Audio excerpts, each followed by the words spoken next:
ಮಂಗಳೂರು ರಸ್ತೆ ಬದಿಗೆ ರಕ್ಷಣೆಗಾಗಿ ನಿರ್ಮಿಸಲಾಗಿರುವ ಬೃಹತ್ ತಡೆಗೋಡೆ ಬಿರುಕು ಬಿಟ್ಟಿರುವ ಹಿನ್ನೆಲೆ ಮಡಿಕೇರಿ ಶಾಸಕ ಡಾಕ್ಟರ್ ಮಂಥರ್ಗೌಡ ಸ್ಥಳಕ್ಕೆ ಭೇಟಿ ನೀಡಿ ಪರಿಶೀಲನೆ ನಡೆಸಿದರು. ತಡೆಗೋಡೆ ಕೆಳಭಾಗದಲ್ಲಿರುವ ನಿವಾಸಿಗಳನ್ನು ಇಲ್ಲಿಂದ ಸ್ಥಳಾಂತರ ಮಾಡಲಾಗಿದೆ. ತಡೆಗೋಡೆ ಬಿರುಕು ಬಿಟ್ಟಿರುವ ವಿಚಾರವನ್ನು ನಿವಾಸಿಗಳೇ ನಮ್ಮ ಗಮನಕ್ಕೆ ತಂದಿದ್ದಾರೆ. ಈ ಬಗ್ಗೆ ಸೂಕ್ತ ಕ್ರಮ ಕೈಗೊಳ್ಳಲು ಅಧಿಕಾರಿಗಳಿಗೆ ಸೂಚನೆ ನೀಡಲಾಗಿದೆ ಎಂದು ತಿಳಿಸಿದರು. ಈ ವೇಳೆ ಕಾಂಗ್ರೆಸ್ ಮುಖಂಡರಾದ ಸದಾಮುದ್ದಪ್ಪ, ಪ್ರಕಾಶ್ ಆಚಾರ್ಯ ಹಾಗೂ ಇತರರು ಉಪಸ್ಥಿತರಿದ್ದರು.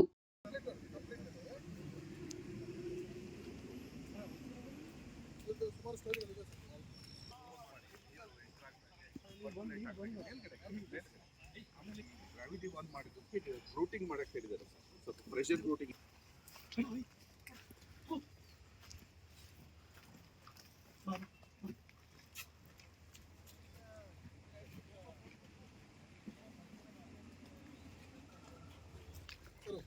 ಈ ಲೈನ್ ಫೈಲ್ ಸರ್.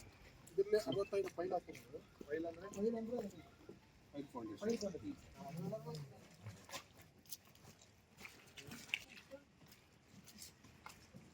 ಇದೆ ಸ್ಟಾಪ್ ಮುಗಿಸಿದ್ರಿ ಇದು ನೀರು ಎಂಟರ್ ಆಗ್ದಂಗೆ ಒಳಗಡೆ ಇಲ್ಲಿಗ ಇದು ಒಳಗಡೆ ಇದು ಸ್ವಲ್ಪ ಎದ್ಬಿಟ್ಟಿತ್ತು.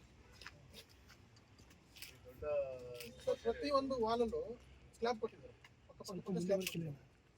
ಸೈಡ್ ಸ್ಲ್ಯಾಬ್ ಅಲ್ಲಿ ಬಿಟ್ಟು ತಿಳಿದಿರೋದಾನೆ ಇದು ಗೊತ್ತಿರೋದಂತ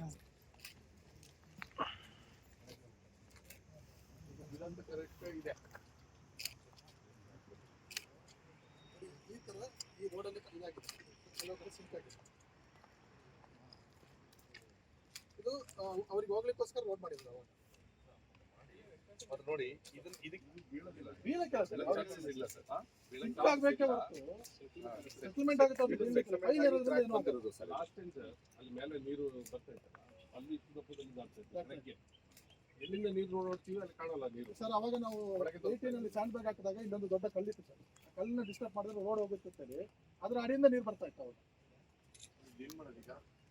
ಟೆಕ್ನಿಕಲ್ ಅದೇ sir routing routing pressure routing ಅಂತ ಮಾಡ್ತೀವಿ ಸರ್. ಪ್ರೆಷರ್ ರೂಟಿಂಗ್ ನೆಕ್ಸ್ಟಿಗೆ ಅದು ಒಳಗಡೆ ಬಿಟ್ಟು ಅದನ್ನ ಇದನ್ನ ಮಾಡೋದು ಸರ್. ಅಲ್ಲಿ ವಾಯ್ಡ್ಸ್ನೆಲ್ಲ ಫಿಲ್ ಮಾಡೋದು ಸರ್. ಒಳಗಡೆ ವರ್ಟಿಕಲ್ ತಡೆಗೋಡೆಗೆ ಮಾಡ್ತಿರಲ್ಲ, ನಾಟ್ ಅಡ್ವೈಸಬಲ್. ಸ್ಲೋಪ್ ಆಗಿ ಮಾಡ್ಕೊಂಡು ಮಾಡಬೇಕು. ಅಂದರೆ ಗ್ರೇಡಿಯಂಟ್ ತಗೊಳ್ಳಿಲ್ಲ ಅಂದರೆ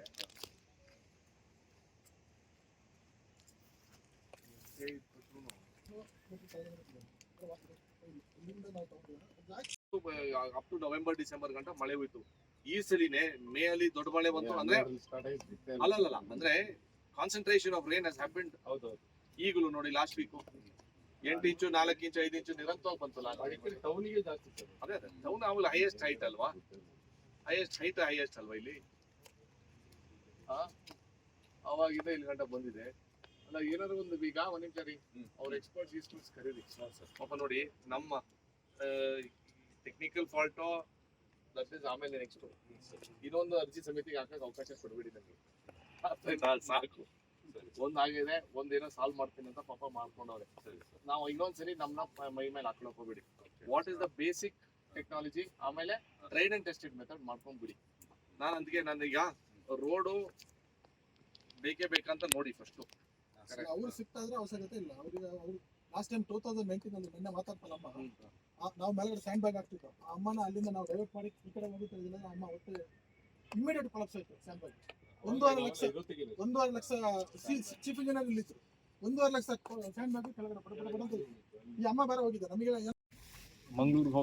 ಮಂಗಳೂರು ರಸ್ತೆ ಅಂದ್ರೆ ಹೆದ್ದಾರಿ NH 275 ಅಲ್ಲಿ ವಿಶೇಷ ಅಂತಂದ್ರೆ ನಿರಂತರವಾಗಿ ಈ ರೋಡು ನ್ಯೂಸಲ್ಲಿ ಪದೇ ಬರ್ತಾ ಇದೆ.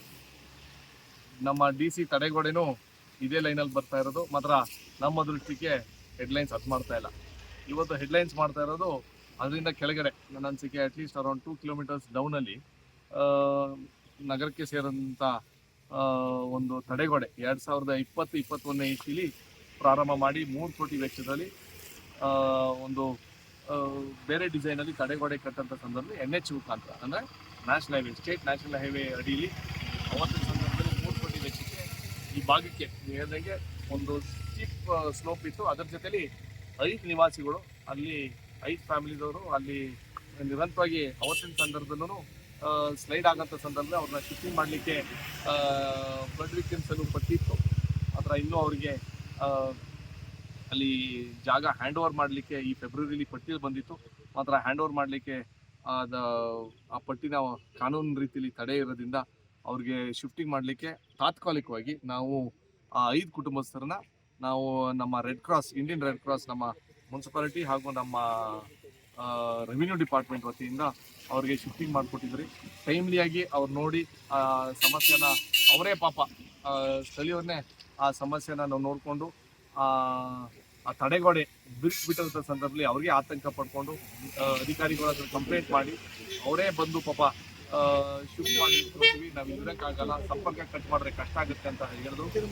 ಬೇಜಾರು ಅಂತಂದ್ರೆ ನಮ್ಮಲ್ಲಿ ವಿಚಿತ್ರ ಥರ ಡಿಸೈನ್ಗಳು ನಮ್ಮ ಹಿರಿಯ ಅಧಿಕಾರಿಗಳು ಅವ್ರನ್ನ ಸಲಹೆ ತಗೋತಾ ಇದ್ದಾರೆ.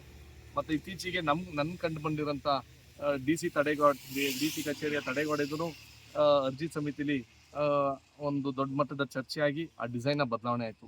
ಇಲ್ಲೂ ಏನೇನಪ್ಪ ನಾನು ಎಂಜಿನಿಯರು ಅಲ್ಲ, ಯಾಕಂದರೆ ನಾವು ಡಾಕ್ಟರ್ ಆಗಿ ನನಗೂ ಒಂದು ಸ್ವಲ್ಪ ಇತ್ತೀಚೆಗೆ ಕಲಿಯಕ್ಕೆ ಬರ್ತಾ ಇದ್ದೀನಿ. ಇಲ್ಲಿ 3 ಸ್ಟೆಪ್ಪು ತಡೆಗೋಡೆಗಳ ಥರ ಮಾಡವ್ರೆ. ಫಸ್ಟ್ ಸ್ಟೆಪ್ಪಲ್ಲಿ ಈ ಮೇನ್ ತಡೆಗೋಡೆ ಇಲ್ಲಿ ಏನಾಗಿದೆ ಅಂತಂದರೆ, ಇಲ್ಲಿ ನೋಡಿದ್ರೆ ಇಲ್ಲೇ ರೋಡಲ್ಲಿ ಬಿರುಕು ಬಿತ್ತು ಅಂತ ಕೆಲವು ಜನ ಹೇಳ್ತಾವ್ರೆ. ಅಲ್ಲಿ ನೀರು ಸೀಪೇಜ್ ಆಗಿ ಲೋಡ್ನ ನೀವು ಹೇಳ್ದಂಗೆ ತಡೆ ಅಂದರೆ ಕಂಟ್ರೋಲ್ ಮಾಡೋಕ್ಕಾಗಲಿಕ್ಕೋಸ್ಕರ ಅಲ್ಲಿಂದ ನೀರು